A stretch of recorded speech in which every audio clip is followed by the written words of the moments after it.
Our story today is called The Little Engine That Could. And the author is Watty Piper. And it says the new art or illustrations is by Lauren Lang. The Little Engine That Could.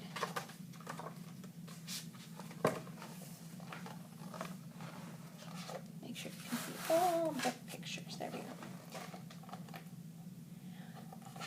Chug, chug, chug. Puff, puff, puff. Ding dong, ding dong. The little train rumbled over the tracks. She was a happy little train, for she had such jolly loads to carry. Her cars were filled full of good things for boys and girls.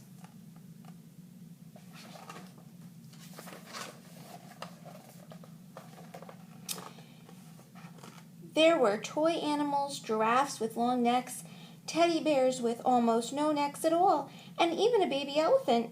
Then there were dolls, and dolls with blue eyes and yellow curls, and dolls with brown eyes and brown curls, and the funniest little toy clown you ever did see. And there were cars full of toy engines, planes, tops, jacks, and picture puzzles, books, and every kind of thing a boy or girl could ever want.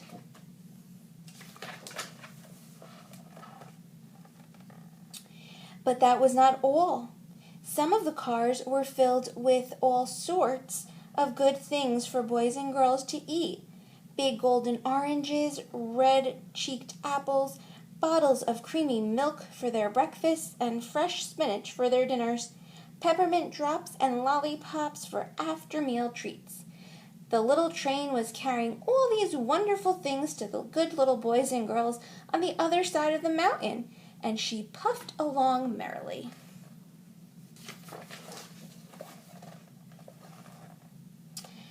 Then all of a sudden, she stopped short.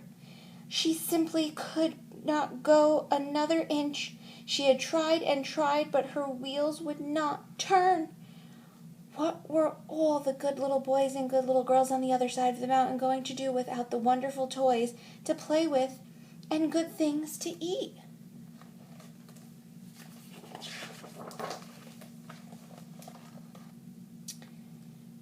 "Here comes a shiny new engine," said the funny little clown who jumped out of the train.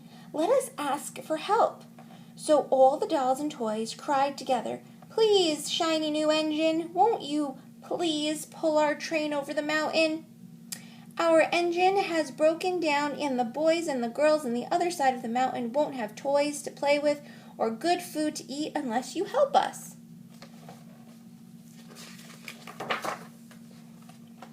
But the shiny new engine snorted, "I pull you?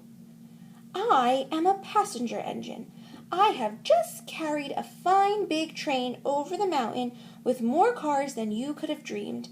My train had sleeping cars with comfortable places to sit, a dining car where waiters bring whatever hungry people want to eat, and a parlor car in which people could sit in soft chairs and look out of the big plated glass windows.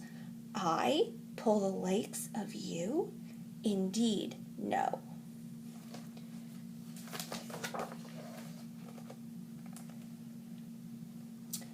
And off he steamed to the roundhouse where engines live when they are not busy. How sad the little train and all the dolls and toys felt.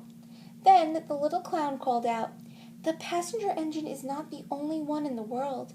Here is another engine coming up the road, a great strong one. Let us ask him to help us." The little toy clown waved his flag, and the big, strong engine came to a stop.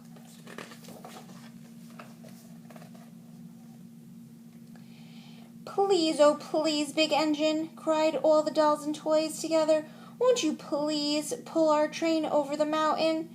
Our engine has broken down, and the good boys and good girls on the other side won't have any toys to play with or good things to eat unless you help us." But the big, strong engine bellowed, "I am a freight engine. I have just pulled a big train load with big machines over the mountain. These machines print books and newspapers for grown-ups to read. I am a very important engine indeed, and I won't pull the likes of you."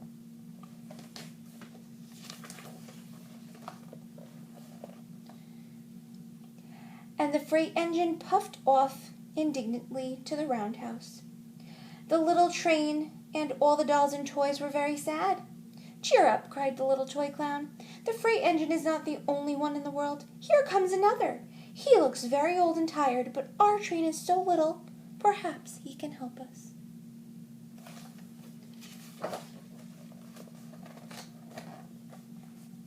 So the little toy clown waved his flag, and the dingy, rusty old engine stopped. "Please, kind engine," cried all the toys together, "won't you please pull our train over the mountain? Our engine has broken down, and the boys and the girls on the other side won't have any toys to play with or good food to eat unless you help us."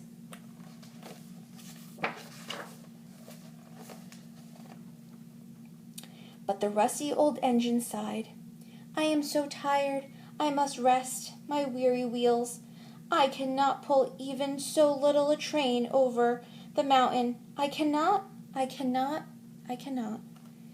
And off rumbled the train to the roundhouse, chugging, I cannot.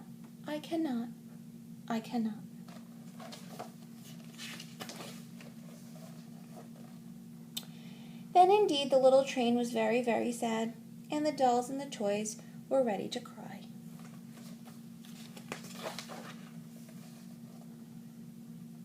But the little clown called out, "Here is another engine coming, a little blue engine, a very little one.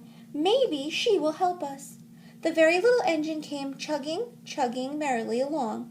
When she saw the toy clown's flag, she stopped quickly.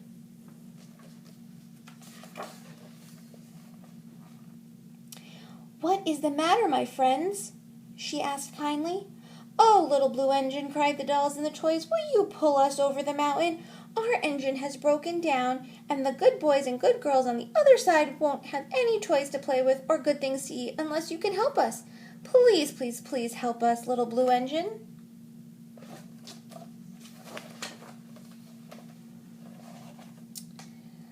"I'm not very big," said the little blue engine. "They use me only for switching trains in the yard. I have never been over the mountain.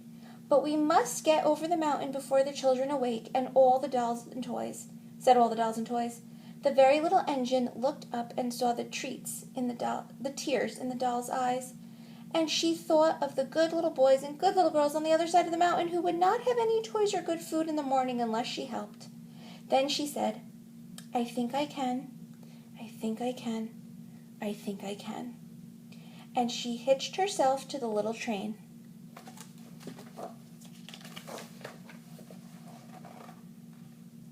She tugged and pulled and pulled and tugged, and slowly, slowly, they started off. The toy clown jumped aboard, and all the dolls and all the toy animals began to smile and cheer.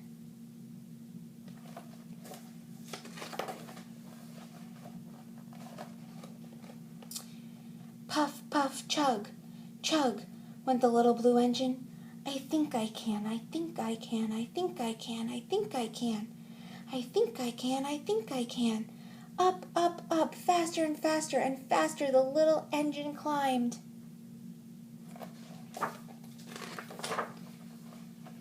Until at very last they reached the top of the mountain.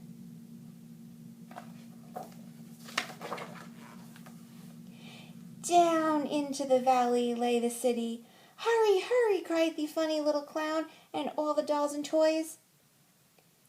"The good boys and girls in the city will be happy because you helped us, kind little blue engine."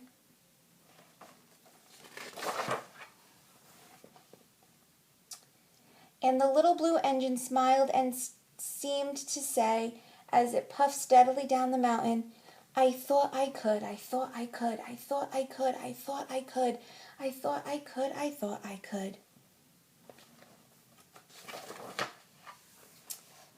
And he did. The end.